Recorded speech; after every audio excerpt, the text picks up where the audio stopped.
Generally speaking, karma means action. So this action refers to all the actions which is performed by all the beings. So then, if the action is motivated by positive thought, then it becomes virtuous action. And if the action is motivated by negative thoughts, then it becomes negative actions.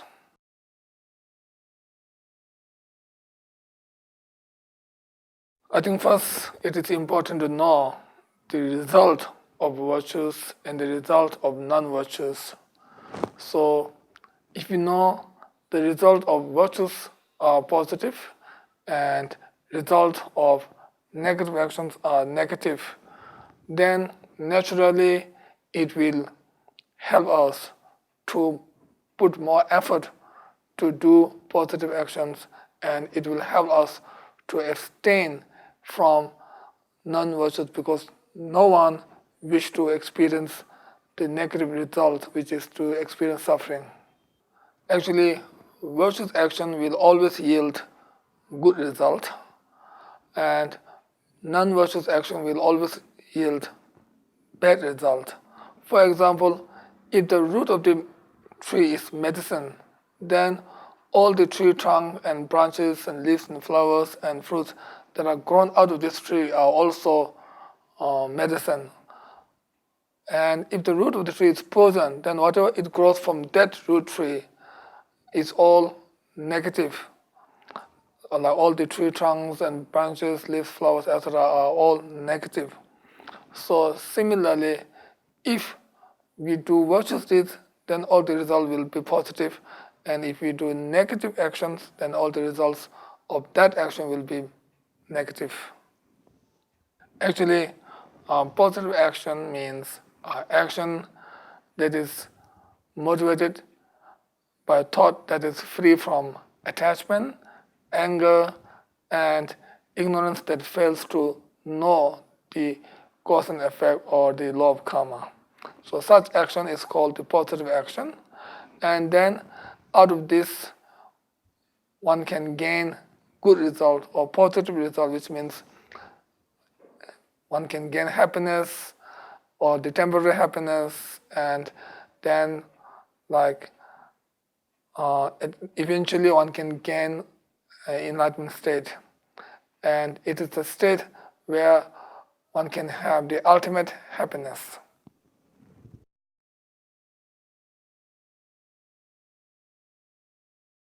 Actually, positive actions such as action that is motivated by great loving kindness and compassion, then that kind of action can yield good result or positive result in this samsara.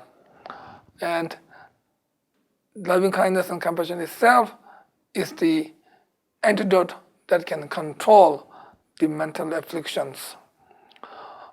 So any actions that are motivated by these thoughts and others are the cause of gaining good result in the samsara. Then the positive action that will lead us to gain liberation is the wisdom that realizes the true nature of all the phenomena. But of course, practice like loving kindness and compassion can be a factor to gain liberation, but they are not the real cause to gain the liberation from the samsara. The main cause or the direct cause to gain liberation from this whole samsara is to gain the wisdom that realizes the true nature of all the phenomena.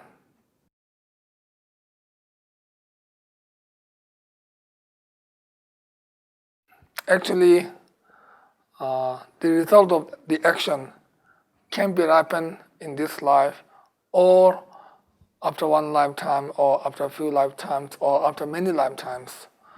So there's no certainty of time when the result will be ripened from such and such actions. So those good practitioners who still face lots of sickness or other obstacles, that means these are not the result of their present positive actions, but these are the result of past negative actions. And also, sometimes when we observe, when an ordinary person observe, ordinary person cannot observe in a proper way because they can only observe the physical action and verbal action.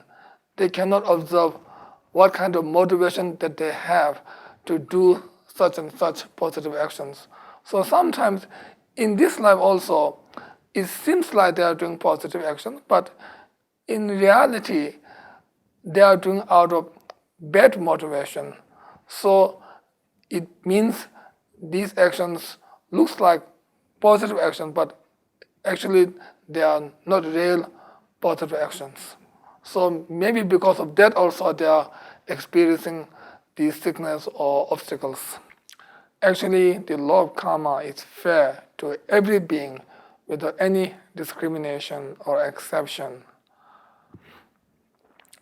So there's no privileged treatment to those who holds higher titles or those who has more power or those who has more fame or more wealth, etc. Whether we have high title or not, whether we are rich or poor, whether we are powerful or not, whether we have a lot of supporters or not, whether we are famous or not, it doesn't matter. Whoever does the positive action will gain positive result, and whoever does the negative action will gain negative result. And in the law of karma, we cannot hide any action. In this world, we can hide some of our negative actions from government officials or from other people. But we cannot hide any action to law of karma.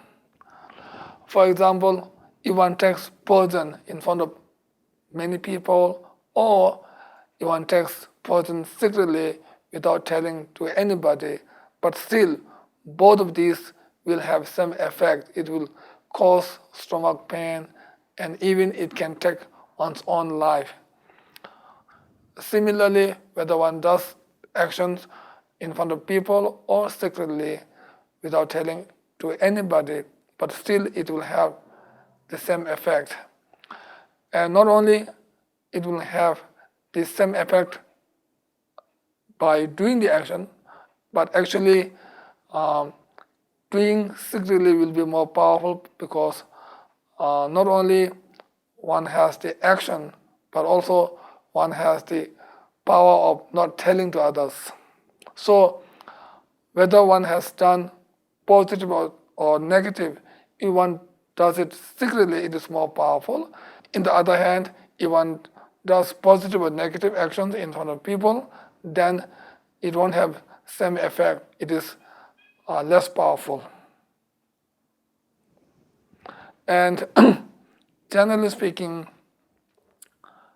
law of karma is fair to everybody. So whoever does positive actions will gain happiness, such as happiness in this life, happiness in next life, and happiness in many lifetimes. And gradually one can gain liberation from the whole samsara, and then eventually one can attain Buddhahood. If one does negative actions, then one will experience sufferings.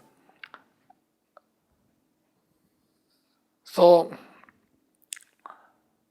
one will not going to gain liberation from the samsara, which means one will not be going to gain liberation from the suffering, because the nature of the samsara is full of suffering. So if one has attachment to the samsara, it means one has attachment to the suffering because nature of the samsara is suffering.